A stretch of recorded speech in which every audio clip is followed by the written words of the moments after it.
కోట్లాది మంది భారతీయుల కల అయిన అయోధ్య రామమందిర నిర్మాణం పూర్తి చేసుకుంది. త్వరలోనే అయోధ్యలో రామ్లల్లా ప్రాణప్రతిష్ఠ జరగనుంది. ఈ నేపథ్యంలోనే అయోధ్య ఆలయాన్ని సర్వాంగ సుందరంగా ముస్తాబు చేశారు.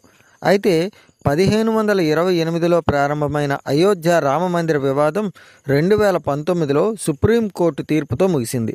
ఈ క్రమంలోనే అసలు 1528లో వివాదం ఎలా మొదలైంది, అప్పటి నుండి ఎలా ముందుకు సాగింది, అసలు అప్పటి నుండి ఎలా వివాదం సాగింది, దేశంలోని అన్ని రామ మందిరాలతో పోలిస్తే అయోధ్య రామాలయం చాలా ప్రత్యేకం. ఎందుకంటే రాముడి జన్మభూమిగా భావించే చోట రామ మందిరాన్ని నిర్మించడం కోసం ఎన్నో పోరాటాలు జరిగాయి. మరెన్నో వివాదాలు అయోధ్యను చుట్టుముట్టాయి. రామమందిర ప్రారంభోత్సవం నేపథ్యంలో అయోధ్య వివాదం గురించి ఒకసారి చూద్దాం. ఇంతవరకు మీరు మన ఛానల్ని సబ్స్క్రైబ్ చేసుకున్నట్లయితే వెంటనే సబ్స్క్రైబ్ చేసుకోండి. అలాగే పక్కనే ఉన్న గంట సింబల్ని క్లిక్ చేయండి. అసలు కథలోనికి వెళ్తే మొఘలులు పరిపాలన కాలంలో 1528లో అయోధ్యలో బాబ్రీ మసీదు నిర్మాణానికి అప్పటి చక్రవర్తి బాబర్ పాలనలో కమాండర్గా ఉన్న మీర్ బకీ ఆదేశాలు జారీ చేశారు. అయితే బాబ్రీ మసీదు నిర్మించిన చోటే శ్రీరాముడి జన్మస్థలం అని చెబుతూ ఉంటారు. అయితే 1843 నుండి 1949 వరకు మసీదు చుట్టూ అనేక వివాదాలు నెలకొన్నాయి. మతపరంగా కూడా ఎన్నో ఘర్షణలు కూడా చోటు చేసుకున్నాయి.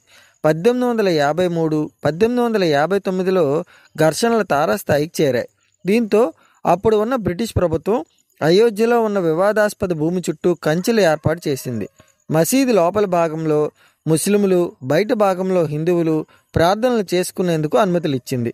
ఇక భారతదేశానికి స్వాతంత్రం తర్వాత 1949 సెప్టెంబర్ 23వ తేదీ అయోధ్య వివాదం మరోసారి తారాస్థాయికి చేరింది. మసీదు లోపల శ్రీరాముడి విగ్రహాలను గుర్తించినట్లు హిందువులు చెప్పడం అప్పట్లో సంచలనంగా మారింది. శ్రీరాముడే సాక్షాత్కరించాడని హిందువులు ప్రచారం చేశారు. అప్పుడు మత ఘర్షణలు జరుగుతాయేమో అన్న భావనతో మసీదు లోపల నుండి విగ్రహాలను తొలగించాలని అప్పటి ఉత్తరప్రదేశ్ ప్రభుత్వం ఆదేశాలు జారీ చేసింది. మతపరమైన మనోభావాలు దెబ్బతింటే ఏర్పడే హింసను నియంత్రించడం కష్టమంటూ రాముడి విగ్రహాలను మసీదు లోపల నుండి తీయలేమని అప్పటి జిల్లా మ్యాజిస్ట్రేట్ కె నాయుడు చెప్పారు. ఇక 1950లో ఫరీదాబాద్ సివిల్ కోర్టులో 2 పిటిషన్లు దాఖలయ్యాయి. వివాదాస్పద భూమిలో రాముడికి పూజలు చేసేందుకు అనుమతి ఇవ్వాలని పిటిషనర్లు పేర్కొన్నారు. 1961లో మసీదులోని విగ్రహాలు తొలగించి వివాదాస్పద భూమిని తమకు అప్పగించాలని కోరుతూ ఉత్తరప్రదేశ్ సున్నీ వక్ఫ్ బోర్డు కోర్టులో పిటిషన్లు దాఖలు చేసింది. 1986లో ఉమేష్ చంద్ర పాండే వేసిన పిటిషన్ ఆధారంగా వివాదాస్పద భూమికి ఉన్న తాళాలను తీసేసి హిందువులు ప్రార్థనలు చేసుకోవచ్చని తెలిపారు. ఫిబ్రవరి 1వ తేదీన ఫరీదాబాద్ జిల్లా జడ్జి కెఎం పాండే అనుమతులు ఇచ్చారు. ఇక అయోధ్య రామ జన్మభూమి స్థలం బాబ్రీ మసీదు వివాదంలో అతిపెద్ద ఘటన 1992 డిసెంబర్ 6వ తేదీన చోటు చేసుకుంది.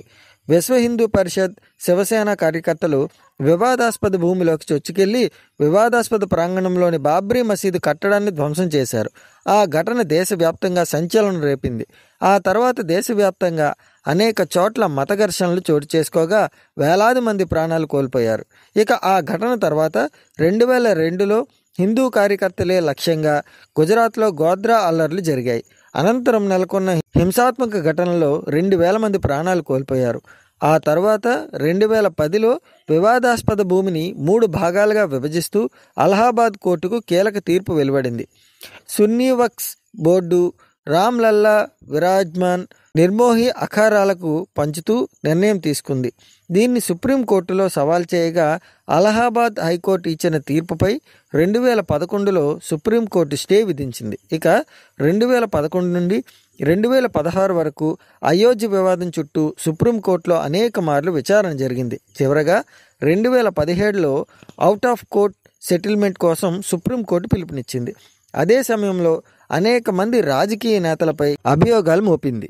మధ్యవర్తిత్వంతో అయోధ్య వివాదాస్పద భూమికి పరిష్కారం కోసం 8 వారాల గడువు ఇస్తున్నట్లు 2019 మార్చి 8వ తేదీన సుప్రీంకోర్టు ప్రకటించింది. అయితే ఈ మధ్యవర్తిత్వం ద్వారా ఎలాంటి పరిష్కారం లభించలేదని 2019 ఆగస్టు 2వ తేదీన సుప్రీంకోర్టుకు మీడియేషన్ ప్యానెల్ నివేదికను అందించింది. దీంతో అప్పటి నుండి అయోధ్య బాబ్రీ మసీదు వివాదంపై సుప్రీంకోర్టు రోజువారీ విచారణ చేపట్టింది. 2019 ఆగస్టు 16వ తేదీన అయోధ్య వివాదంపై తీర్పును రిజర్వ్లో ఉంచింది. 2019 నవంబర్ 9వ తేదీన 5 సభ్యులతో కూడిన సుప్రీంకోర్టు ధర్మాసనం అయోధ్య వివాదాస్పద భూమిపై చారిత్రక తీర్పును వెలువరించింది. 2.77 ఎకరాల వివాదాస్పద భూమిని రామమందిర నిర్మాణానికి అప్పగిస్తూ సంచలన తీర్పునిచ్చింది. మరో 5 ఎకరాలను మసీదు నిర్మాణానికి కేటాయించింది. ఆ తీర్పుతో దేశవ్యాప్తంగా హిందువులు సంబరాలు చేసుకున్నారు.